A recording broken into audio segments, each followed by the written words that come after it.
Bismillahirrahmanirrahim. Assalamualaikum warahmatullahi wabarakatuh.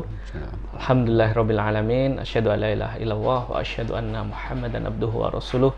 Allahumma sholli ala Muhammad wa ala ali Muhammad.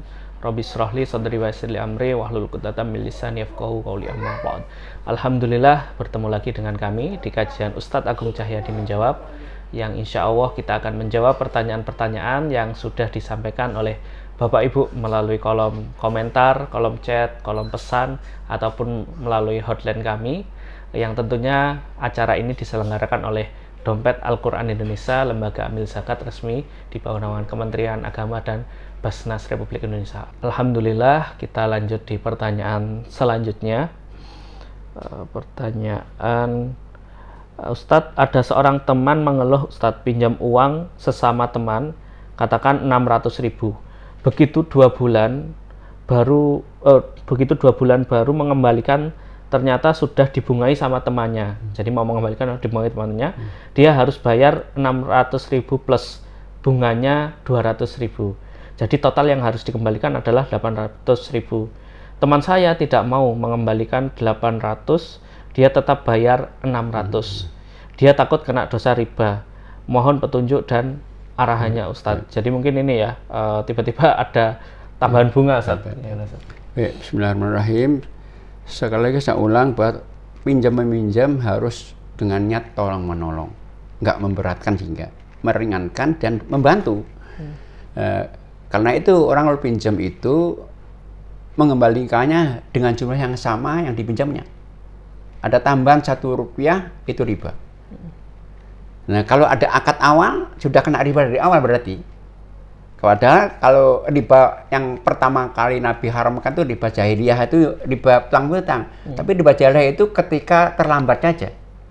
Jadi zaman Nabi itu orang itu kena riba kalau terlambat mengangsurnya, jatuh tempo. Kalau nggak terlambat nggak kena riba. Nah, kalau kita itu nggak, akad sudah riba. Nah, itu sudah haram, sudah kena riba. Nah, apalagi nggak ada akad, tiba-tiba minta itu lebih bahaya lagi, karena sana nggak siap itu. Nah, itu yang berhutang berhak untuk tidak membayar, karena nggak akad di awal, kan nggak ada awal, tahu-tahu dikena aja, itu berhak untuk menolaknya. Dan kalau kena kasus bisa menang di pengadilan, karena nggak ada akadnya. Kalau ada akadnya kan bisa kalah kali kan nggak ada akad dari awal mestinya memang nggak bayar karena riba kalau bayar itu.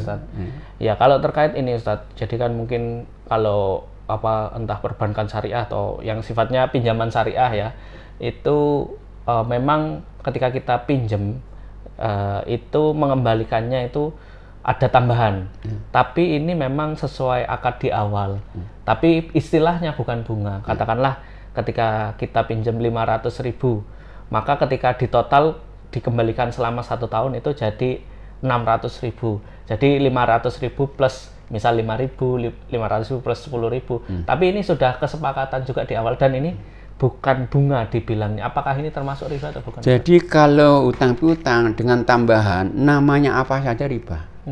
Karena ini kaidahnya begini. Kullu qardin jarra naf'an bahwa riba, utang piutang menimbulkan manfaat itu riba. Itu banyak juga di kampung-kampung ada koperasi, ada ketentuan bagi anggota koperasi yang pinjam nggak kena bunga, tapi bayar infak. Namanya infak itu bunga, itu namanya. Nggak boleh ya. Yang benar itu akadnya bukan pinjam-pinjam, berubah. Makanya kerjasama infak bagi hasil, atau jadi akad itu menentukan. Kalau akad pinjam-pinjam sama sekali nggak boleh tambahan, cerupayah nggak apa. Tapi akadnya mungkin bagi hasil atau mungkin pembiayaan. Itu akadnya beda nanti, musyarakah, mudharabah, silakan. Tapi kalau akad pinjam-pinjam harus yang dikembalikan sesuai dengan yang dipinjamnya namanya. Tapi kalau nggak ada akad bunga ya, tapi yang meminjam memberi saat mengembalikan boleh, tanpa akad itu ya. Tanpa akad itu boleh. Nabi itu pernah meminjam unta kecil saat memberikan dekat unta besar, tapi nggak ada akad awal. Sehingga yang meminjamkan nggak ada harapan dulunya, membantu, tahunya yang meminjam terima kasih dikasih tambahan, nggak masalah. Tapi kalau ada akadnya itu haram hukumnya. Iya, berarti akad di awal juga harus jelas ya. Nah, akadnya menentukan hukum. Ya, pinjam meminjam atau tadi pembiayaan atau mudharabah atau tadi ya banyak bagaimana kerjasama kayak gitu ya. Jadi kalau akadnya pinjam minjam nggak boleh ada tambahan itu. Nggak boleh ada tambahan. Oke. Mudah-mudahan jadi pelajaran buat kita ya terkait bagaimana bermuamalah dan juga bisa menghindarkan kita dari riba gitu ya, pengetahuan ini. Saya ambil contoh begini ya. Akad merubah hukum, tadi akad dalam barang ribawi. Kalau seorang ibu punya emas, kalung atau cincin atau gelang kok patah 5 gram misalnya. Kalau ditukeran ke toko emas, satu kering yang model barunya sama 5 gram tambah Rp1 itu riba. Tapi kalau dirubah, saya jual dulu, saya terima, saya beli, kan sama halnya, nggak riba. Karena jual beli ya. Akadnya jual beli. Kalau akad orang maka akad menentukan. Maka akad minjam kalau ke bank itu akadnya harus dipastikan di awalnya pinjam minjam atau apa. Kalau minjam harus mengembalikan dengan jumlah yang sama dengan pinjam. Oke, mudah-mudahan bermanfaat ya bagi kita. Tentunya berikhtiar tetap hati-hati ya dalam aktivitas tadi pinjam meminjam ataupun juga kerjasama dengan orang lain dalam urusan pendanaan gitu ya.